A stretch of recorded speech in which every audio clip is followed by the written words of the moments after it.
UP सरकार के cabinet मंत्री स्वतंत्र देव सिंह ने श्रावस्ती जिले में बाढ़ प्रभावित क्षेत्रों का हवाई सर्वेक्षण किया और जल शक्ति मंत्री स्वतंत्र देव सिंह ने 1 दर्जन से अधिक गांवों का हवाई सर्वेक्षण उनके द्वारा हुआ।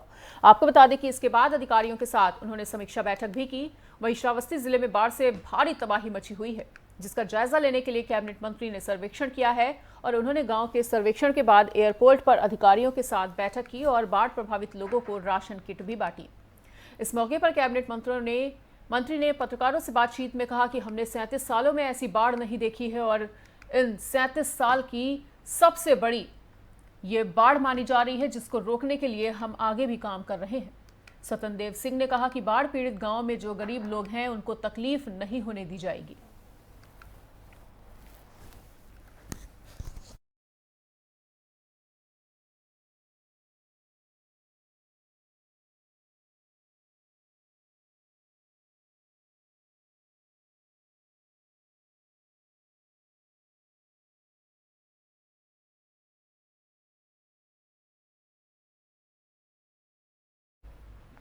कांग्रेस अध्यक्ष पद के उम्मीदवार मल्लिकार्जुन खड़गे अपना चुनाव प्रचार करने के लिए मंगलवार को लखनऊ पहुंचे और इस दौरान मीडिया को संबोधित करते हुए उन्होंने बीजेपी पर जमकर निशाना साधते हुए कहा कि आज बीजेपी और आरएसएस अपनी विचारधारा को पूरे देश पर थोप रही है। वो अपनी विचारधारा से पूरे समाज और देश को तोड़ने की कोशिश कर रही है, जबकि राहुल गांधी आज पूरे देश में भारत जोड़ो यात्रा द्वारा लोगों को जोड़ने की कोशिश कर रहे हैं। इस दौरान वो समाज के हर वर्ग के लोगों से मिल भी रहे हैं और यही कारण है कि आज राहुल गांधी उनके सपने में आ रहे हैं और वो बोल रहे हैं कि भारत पहले से जुड़ा हुआ है। आगे उन्होंने कहा कि आरएसएस और बीजेपी ने आज़ादी की लड़ाई में क्या किया है, आज वही लोगों को जेल में डालकर उनको डरा रहे हैं। और इसके साथ ही मल्लिकार्जुन खड़गे ने कहा कि मुझे लेकर भ्रम फैलाया जा रहा है कि मुझे सोनिया गांधी ने खड़ा किया है। ये सिर्फ विपक्षी पार्टियों द्वारा गलत किया जा रहा है और अफवाह फैलाई जा रही है। आपको बता दें कि सोनिया गांधी और राहुल गांधी इस समय भारत जोड़ो यात्रा में हैं और उन्होंने बताया कि 2005 में सोनिया गांधी ने कर्नाटक प्रदेश अध्यक्ष बनाने के लिए मेरा नाम आगे किया था। मैंने उनसे कहा था कि प्रदेश के सभी सदस्यों से पूछकर ही नाम तय किया जाए। वहीं विपक्ष आज उसी बात को बोलकर भ्रम फैलाने का काम कर रहा है।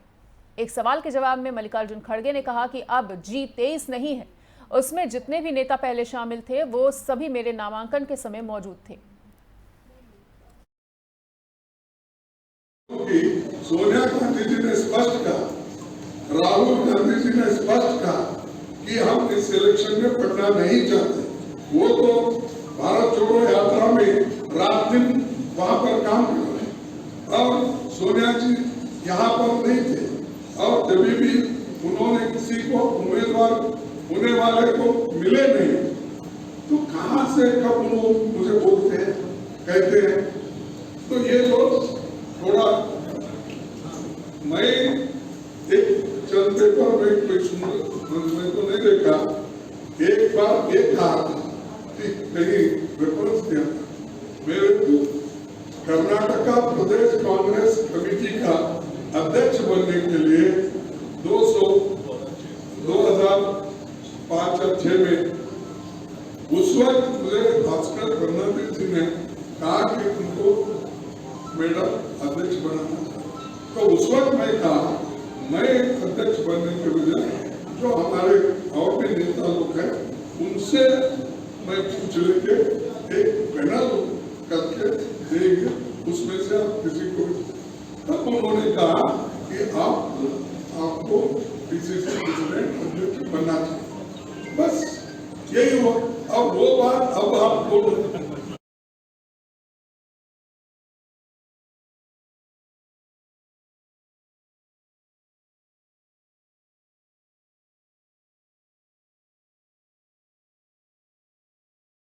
हमीरपुर में दबंगों ने घर में घुसकर गोली मारकर एक विधवा महिला की हत्या कर दी है और मृतका के पिता ने अपने भतीजे और उसके जीजा पर हत्या का आरोप लगाया है।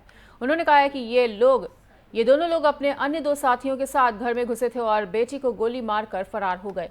पुलिस का कहना है कि मुकदमा दर्ज किया जा रहा है और फिलहाल सभी आरोपी फरार बताए जा रहे हैं। बताया जा रहा है कि 5 साल पहले पति की मौत हो जाने के बाद शहनाज अपने मायके में रहती थी और उसकी 6 साल की बेटी भी है। बेटी के चले जाने से पिता और मां का रो रो कर बुरा हाल है। वहीं राठ कोतवाली के प्रभारी इंस्पेक्टर राजेश कमल ने बताया है कि गोली मारकर महिला की हत्या की गई है। शव को पोस्टमार्टम के लिए भेज दिया गया है और पिता ने 2 नामजद और 2 अज्ञातों के खिलाफ तहरीर दी है, जिनकी तलाश की जा रही है। वहीं आरोपियों को बख्शा नहीं जाएगा, ऐसा पुलिस प्रशासन द्वारा आश्वासन दिया गया है।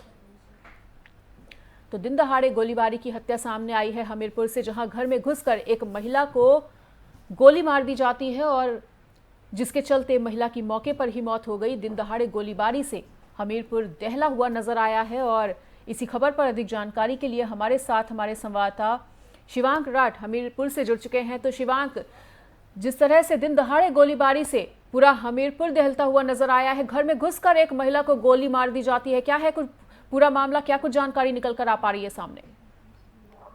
बिल्कुल मनीषा, दिन दहाड़े सरे शाम एक महिला को घर में घुसकर दबंगों द्वारा गोली मार दी जाती है, जिससे पूरे जनपद में खलबली तो मची है। ये पूरा मामला जो है हमीरपुर जनपद के राज थाने के अंतर्गत आने वाले एक छोटे जुलेटी मोहल्ले का है, जहां एक विधवा महिला जिसके पति का 5 वर्ष पूर्व करीब बीमारी से इंतकाल हो गया था, तो वो अपने मायके में रह रही थी।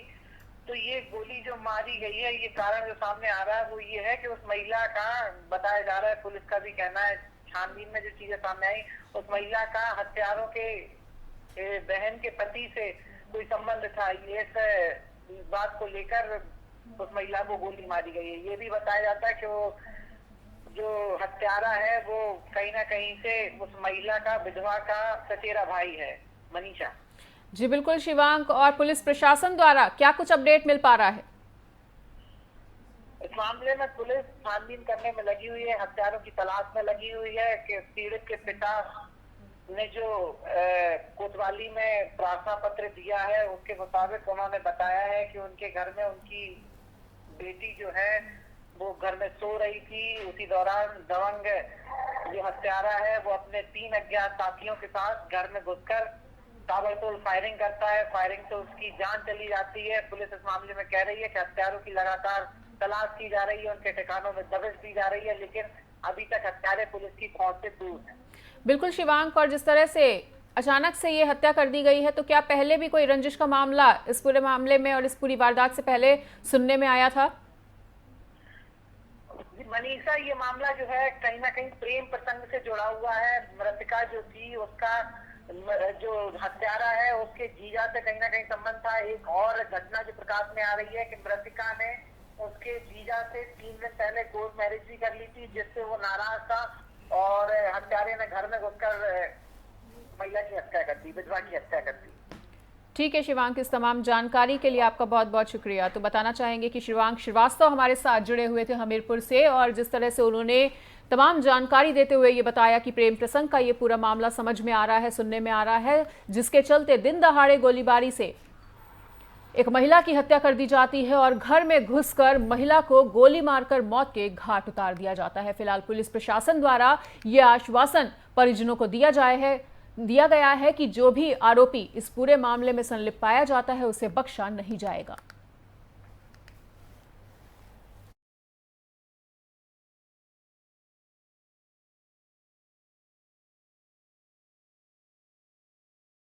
इस बीच आपको बता दें इस वक्त की बड़ी खबर, डिप्टी सीएम आज प्रयागराज का दौरा करने जा रहे हैं। वहीं 2:30 बजे लखनऊ से प्रयागराज के लिए रवाना होंगे डिप्टी सीएम।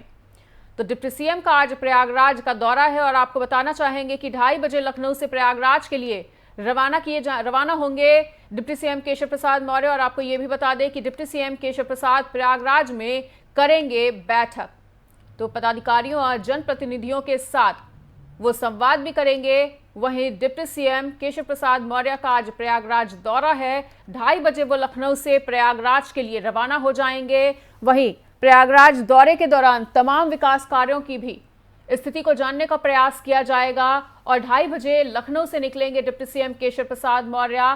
प्रयागराज में एक बैठक को भी संबोधित करेंगे। वहीं पदाधिकारियों और जनप्रतिनिधियों के साथ संवाद साधने का भी काम करेंगे डिप्टी सीएम केशव प्रसाद मौर्य। तो बड़ी खबर के साथ आप बने हुए हैं एफएम न्यूज पर। एफएम न्यूज पर बड़ी खबर आपको बता रहे हैं, डिप्टी सीएम आज प्रयागराज के दौरे पर हैं। 2:30 बजे लखनऊ से प्रयागराज के लिए वो रवाना हो जाएंगे। प्रयागराज पहुंचने के बाद डिप्टी सीएम केशव प्रसाद मौर्य एक बैठक में भी शामिल होंगे और बैठक में तमाम पदाधिकारियों और जनप्रतिनिधियों के साथ संवाद भी स्थापित करेंगे डिप्टी सीएम।